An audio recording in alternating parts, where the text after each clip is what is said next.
In this series of shorts, we follow 15 ordinary people on an extraordinary journey through Africa.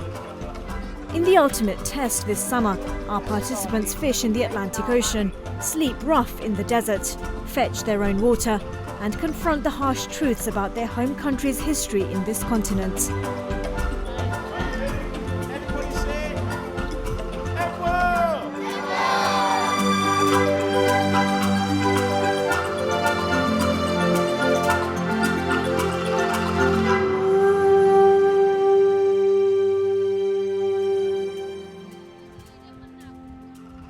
There are no fences or boundary walls at Kossi's school. Children use the wide open space in front of the school building as their dusty playing field.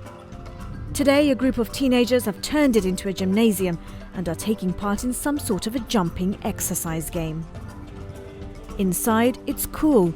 The bare brick walls and fragile tin roof provide some respite from the sun. There are over 200 students here, but only 9 teachers and 4 working classrooms. That means each classroom has to cater for 50-odd pupils. Because of the imbalance in student-teacher ratio, the school tells us that 85% of children here are underschooled. Anissa and her mother Sarah are eager to learn about Senegal's education system.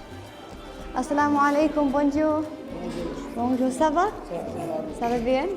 Anissa teaches at a school in London, while Sarah is a UK teacher trainer. The classroom in Kossi is a stark contrast to what they're used to at home.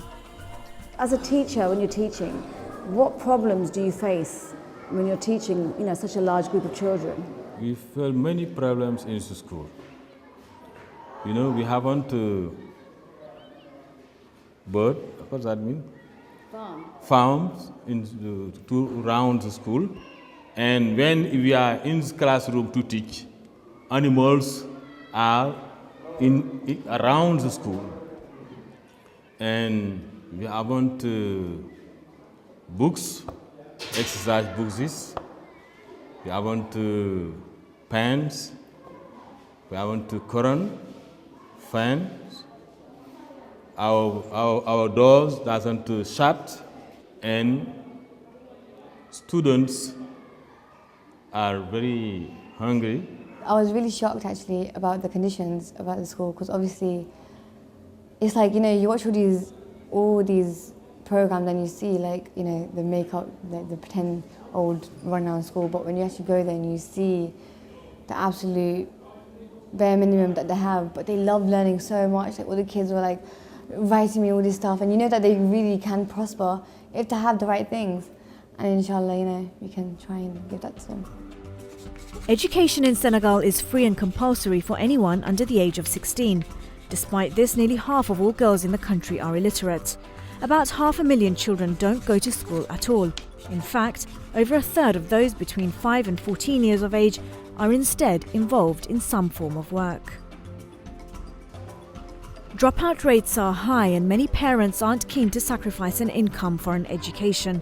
Some young girls don't get a chance to sit their secondary school exams as they're married off or considered old enough to be sent out to earn money.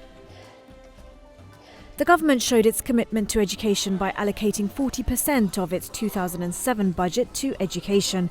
But even then, the number of students completing their education remained below the ratio of just 1 in 10. That was appalling. I don't think how the teachers can work in that, situation. That is something that I don't even know how they do it. I would dread to come every day to a class full of students, but mashallah, they do a great job with the limited resources that they have. But a few things we can do is what I would definitely want to do when I go back is make awareness in my college. And so if we can fundraise and just get the basic essentials, that would make their life much better, especially for the teacher. Tomorrow on Selfies in Africa, Nasser is nervous about sleeping rough in the desert, while Asif Ansari explains why once in a while it's important to take a reality check. How these guys live, the children, the women, the obvious daily struggles. I think that has to be seen to be believed.